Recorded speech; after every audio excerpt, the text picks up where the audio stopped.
I always recommend hope versus fear, and curiosity and optimism versus paranoia.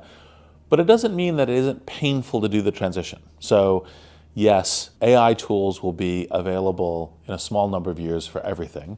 And there'll be AI tools for not just the thing I've created with Reid AI, but like real-time interaction with Reid AI and all the rest of that, and that will happen. But what we should be doing is figuring out, how do we add our own creativity? I mean, you're one of the creators and everything else. How do we add our own creativity and amplify ourselves with the tools?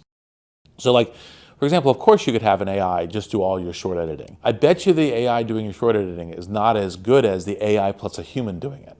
And a human using it can now do a whole bunch more than they were before. And they might be able to say, let's create 15 different versions and like test them to see which are good and do that. And all of a sudden you have that acceleration of superpower. So fear is generally best converted to curiosity. That doesn't mean it won't be difficult.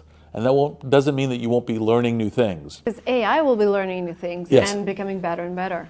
Exactly. But it's part of the reason why I encourage people to go play with it, go try it, because as they realize it, they go, oh, I can still do these things using AI. So, for example, if I'm writing an essay, as opposed to starting with a blank page, I'm probably going to start with a GPT-4 prompt, right? And say, hey, I'm thinking about this, and this. I got this. Okay, now this is what I'm going to start working from in terms of how to do it. And that, by the way, just accelerates me and makes my ability to bring in my intelligence, as opposed to having to type a lot and stare at the blank page.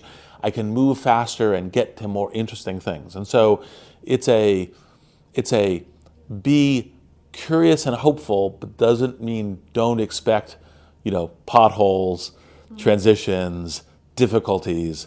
Those will be there too.